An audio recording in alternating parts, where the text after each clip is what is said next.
Hello and welcome back to Galgorm Hall for what is the January update for 2019. It's been a while since I've done one of these. November was the last actual update that we did on the layout. December we did the layout tour, which was incredibly well received. I couldn't believe the numbers. Today I think I've had about just over 4,000 views of that actual video, and it really has become my most watched video of all time actually. It also picked me up an awful lot of subscribers over the Christmas period, so if you're here for the first time watching one of these updates, welcome to the channel and I hope you enjoy what you see. In tonight's video we're going to look at just three things are going to be looked at. With it being Christmas, there was a few gifts came along and I'm going to look at those. Pre-Christmas I had been working on the Will's Craftsman kit, the Victorian houses, which is going to go at the goods yard side of the branch. So the initial construction is started on that. We'll look briefly at that, and then finally to get me back into some sort of modelling mood in the new year, I started by constructing the facia boards for that branch side of the layout too. So we're going to look a little bit more in depth at that as well. It's really cold outside. There's snow on the ground as well, and maybe you can even see some of the vapour coming out of my mouth as I speak, so I'm not going to hang around anymore. I'll just leave it here and say Happy New Year to every one of you out there. I hope you enjoy the video and I'll chat to you soon. See you for now. So for those of you who are long-time subscribers to this channel, you'll know that I had bought one of the Will's Craftsman's kits some time ago, and the intention was that these Victorian houses would be used as what I suppose the station master's house for this branch end of the layout. So as you can see in front of you, I've actually started making progress on the construction of that. This was really the work that I did in the month of December in the build up to Christmas. They're an incredibly good kit to work with, particularly if you've never done any scratch building before. They are a good gateway into the scratch building side of things for your model railways. The plans are all there produced for you. You get all the materials, and then you have to just go ahead and trim them down to the correct sizes to make them fit. This one here is currently sitting in a rather garish orange colour, but that's because it's in the process of getting the paint work done for the brickwork. That's a video that I will cover in the next couple of weeks for you to show you how I'm going about that. So that's literally the first stage of the painting process being done here. But as you can see, I mean, it's quite a nice kit. It's quite an imposing building actually in this little area. I still haven't decided whether I'm going to put it right up against the curb or set it a little bit further back. I don't have an awful lot of space in around the back, but I think the intention will be it will just have a small rear yard enclosed by a wall on both sides, and perhaps an access path down this side here. But I haven't quite decided on that yet. The other thing I'm thinking of is this wall could be a prime spot for doing some ghost signs on it, or a ghost sign on it, and I'm having a think about that as to whether I'll go down that route or not. But I think, you know, back in the heyday of this railway, there's probably going to have been a Pear soap or Cadbury's Dairy Milk or something like that signage that would have been on this wall, and it's a prime advertising location against the railway line, and I love those ghost signs on brick walls. So to be able to recreate something like that on this, just might sort of set it off quite well. But that's where I am with that. I will sort of keep you updated on the build of this. I decided not to go through a step-by-step stage of this build, but I will show you progress as and when it goes on. You'll also see sitting in front of the house is a little standard Vanguard vehicle. This is a Bachmann model, although I believe it's from the Oxford diecast range. but rebranded into the Bachmann packaging. And well, it's either the station master's car itself, or if it's a little bit too grand for that, perhaps the doctor's arrived because Mrs. Station Master is in the later stages of pregnancy. I don't know, but I thought it was just quite a nice addition to have parked along the curbside at the house.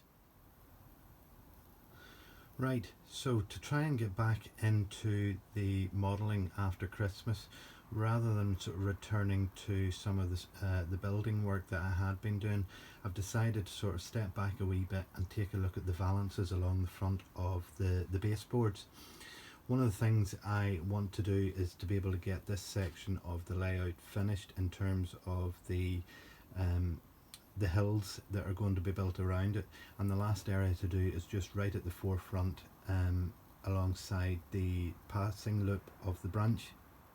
So before I can do that, I need to fit the valances to the front. Now what I'm doing is I'm using some offcuts of 5mm ply, and I have so far got this done. Now as you can see along this side here, I've given it an undulating effect, and that way then whenever I go to put the card structures along the front for the plaster cloth, it'll give a nice sort of undulating effect to the hills, to the landscape around it. And then if we take it through the other side, this is how the valance will appear on this side. Now the intention will be to paint this all black, but what I want to do first is to finish down this other side, and with that in mind we sort of pan round to this here and to these two sections here. Now as you'll be aware, none of the hills scenics have been done in this area, but it is something that I want to get started early on this year, and I would rather even concentrate on this to get this to even that point there, so that I can have a clear idea as to what's happening all in around this area.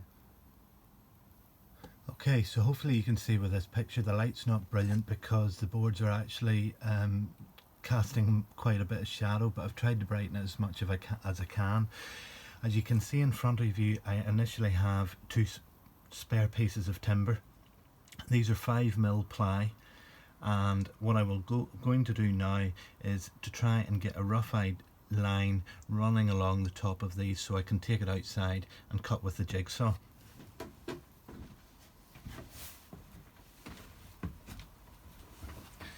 Now this part of the layout isn't very easy to get access to. I'm actually now kneeling on the desk to try and reach over here. It's not ideal, but it is what it is. So the idea is, now you'll not see it just at the minute, but the hill is going to gradually climb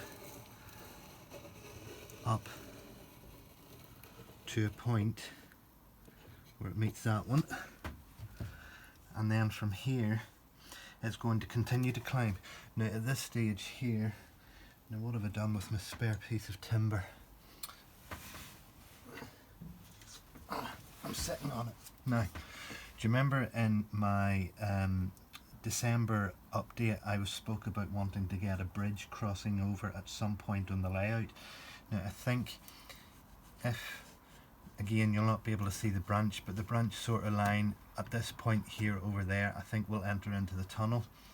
So based on that, I'm trying to work out where the hills would help sort of gradually roll up to where a road would be. I don't want it to be too high.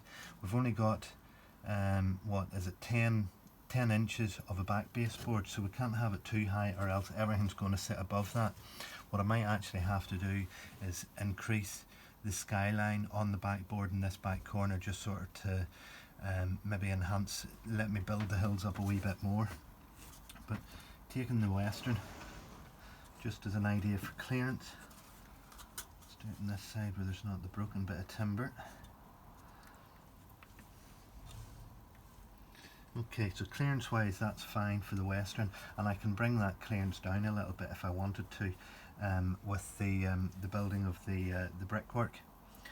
So if we mark that as where our road's going to be,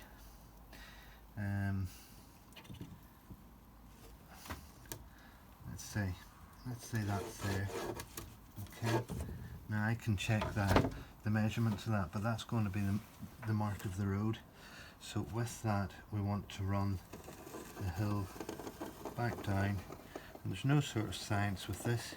It's purely just sort of a gentle wobbly line down till it meets the board beneath.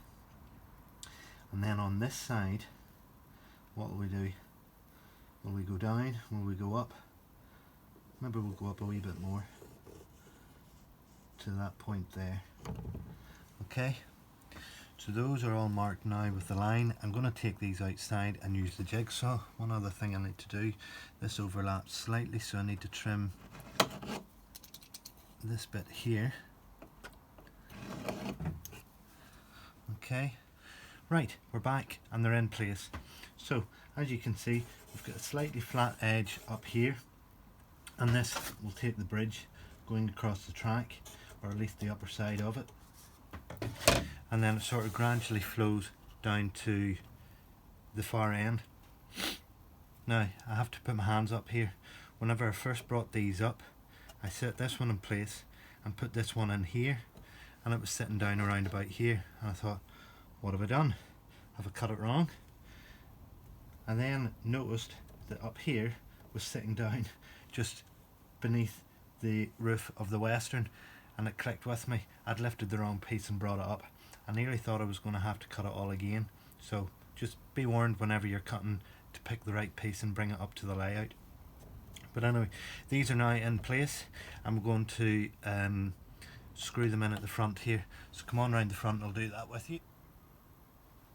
Right, I'm not going to glue this fascia to the baseboard. I don't want to, and I don't want to because I may at some point, for whatever reason, need to take these off, and by doing that, if I have it glued, it's going to make a right mess. At least if I only put them in with the screw, I can trim away at the plaster cloth that will be up against the top of it, pull it away and do whatever I need to do underneath without having to worry about damaging the actual faces and having to recut them. So I'm using little 1/2" wood screws, and all I'm going to do is drive one in right near the end.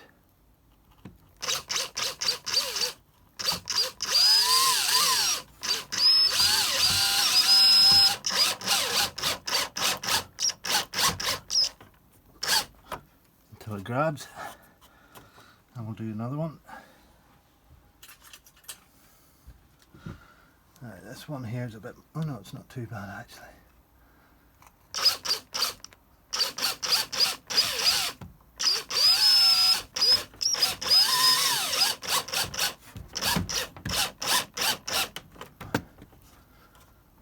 Okay, right, there's a slight misalignment of those two. It may straighten out whenever I get the other screws in, but I'm not going to bore you with doing all the rest of them. What I will say is, I'll put those screws in. Obviously there's a join here. Let me lift you around. And there's a join in here to fill, and I'm going to do what I did on the other section already. Put a lot of wood filler in, and then that'll be the whole thing ready to prime and paint in black. So I'll go away, get all this section done, and I'll come back to you whenever we're in the middle of the painting. Okay, I have these boards now in place. They're sanded down and ready for paint. Now you will notice at the far end I've managed to go on round the corner, but what I've had to do with that road section, rather than raising it up beyond the road towards the corner, I've actually had to bring it back down again. And really that was just for one reason alone, is that the track comes fairly close to the corner there, and it just looked wrong. It sort of peaked up far too high, and it would have made doing scenics just on the other side of that, well, nigh on impossible. But I'm more than happy with how it's looking. I've actually started the painting side of things tonight. I am using, let me see what it is. I'm using Ruston's Satin Black, and it's for wood and metal. It's a quick drying, and sorry for dipping down again. It's a quick drying paint.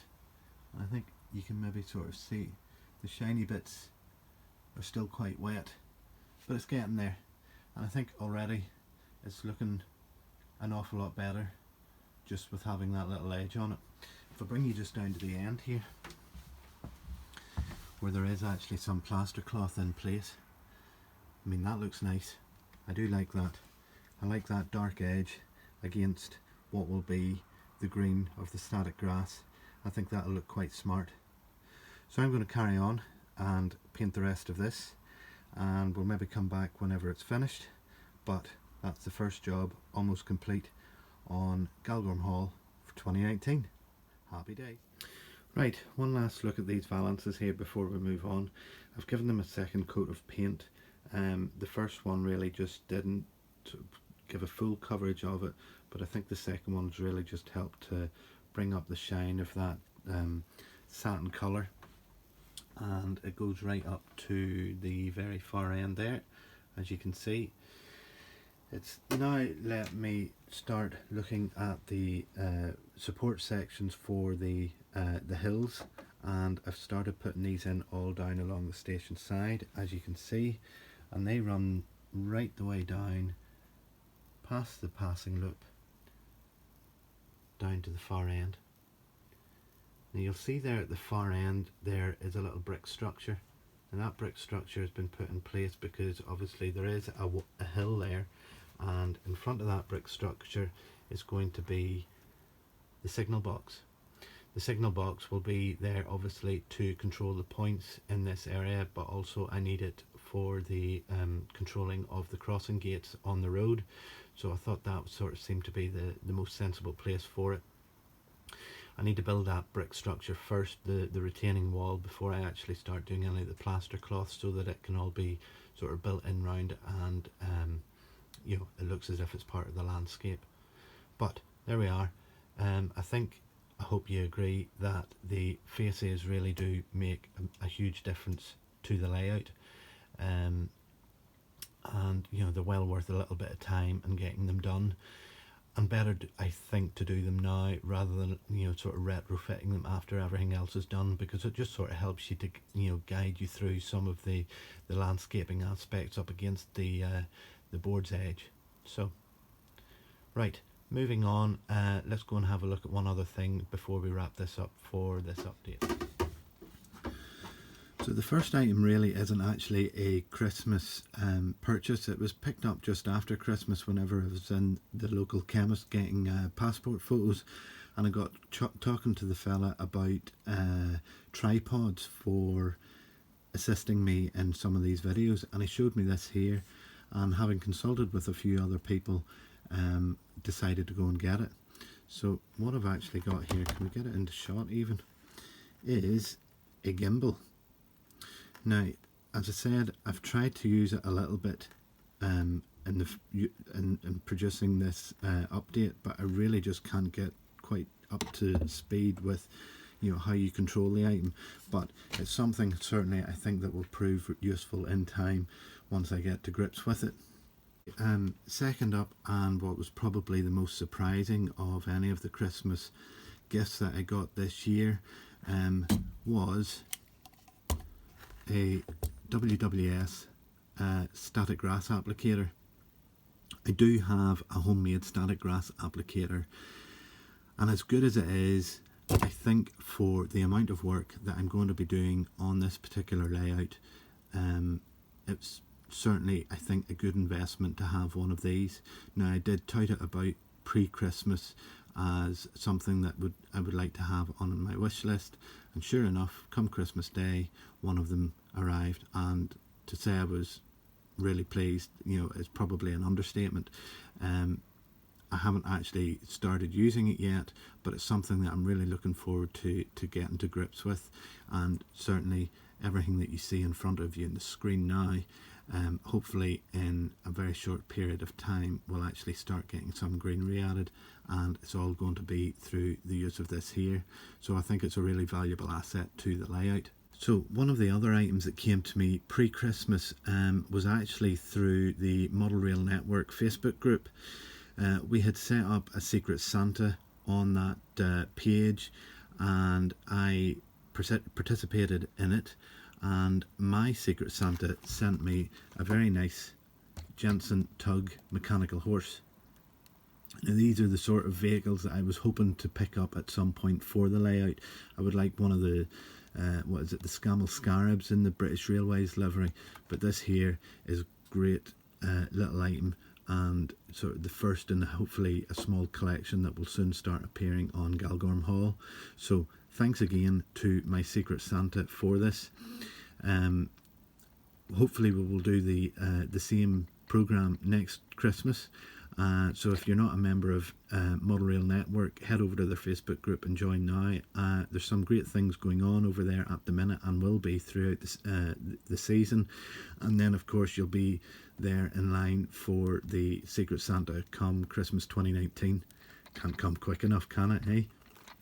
So the final item that came through at Christmas time was this. Now there's a reason why this camera is set up facing the railway line. It wasn't just to give a little bit of a backdrop, but it was to reveal this here.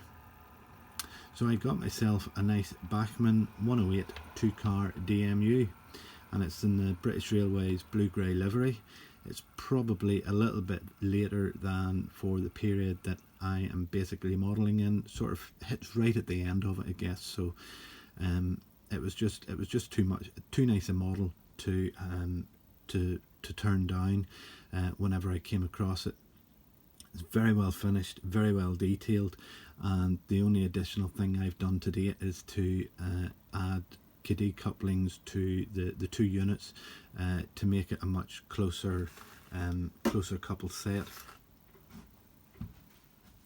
Now standard couplings with this item would probably leave a gap of maybe 4-5 millimeters between the two gangways.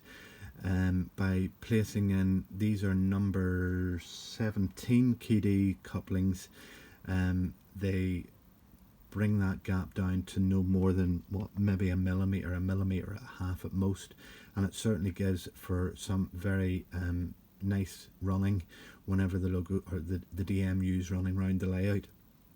Fortunately I have nice soft curves for it to run on, but even on some of those it gets quite tight. But with the sprung buffers on it, it does sort of go against any resistance that could occur as the buffers sort of would collide against each other.